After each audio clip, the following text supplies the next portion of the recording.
మాదాపూర్ వివాదాస్పద భూమి కేసుపై మాదాపూర్ డీసీపీ వినీత్ వివరణ ఇచ్చారు. సర్వే నంబర్ 100-101లో ప్రభుత్వ భూమి కబ్జా చేయాలని చూశారని తెలిపారు.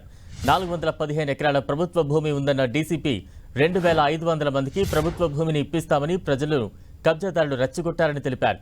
హెచ్ఎండిఏ, రెవెన్యూ, పోలీసులు చర్చలు జరిపే క్రమంలో దాడి చేశారన్నారు. దాడి ఘటనలో 50 మందిని గుర్తించామని, 21 మందిని అరెస్టు చేసి రిమాండ్కు తరలించామని చెప్పారు. 21 మందిలో 7 మహిళలు ఉన్నారని తెలిపారు.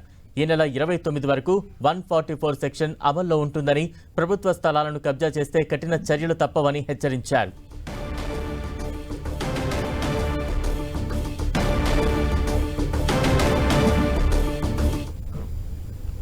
అది ల్యాండ్ ఏముంది గవర్నమెంట్ ప్రభుత్వ ల్యాండ్. ఇది దాదాపు 450 ఎకర్స్ ల్యాండ్.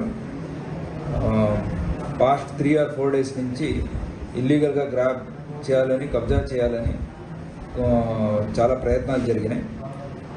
జూన్ 22వ తారీఖు అంటే నిన్న ఈ మిస్క్రియంట్స్ దాదాపు 2500 పీపుల్ని అక్కడ తీసుకువచ్చి వాళ్ళకి అక్కడ ఇల్లులు ఇప్పిస్తాము, అలాగే ఆ ల్యాండ్ ఇప్పిస్తామని ఫేక్ భరోసాతో అక్కడికి తీసుకువచ్చి వాళ్ళంతా అన్లాఫుల్ అసెంబ్లీ చేయించారు.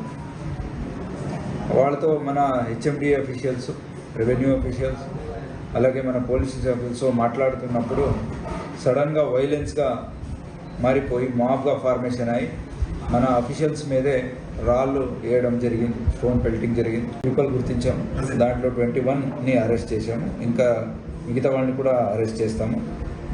దాదాపు ఈ కొందరైతే వాళ్ళు హైడింగ్ వెళ్ళిపోయారు, వాళ్ళని కూడా పట్టుకొచ్చి ఎస్పర్లో అరెస్ట్ చేయడం జరిగింది. వాళ్ళ వెనక ఎవరున్నా సరే, ఎవరు వాళ్ళని రెచ్చగొట్టి ఇలాంటి ఇన్వెస్టిగేట్ చేశారో వాళ్ళ మీద చట్టపరమైన యాక్షన్ తీసుకుంటారు.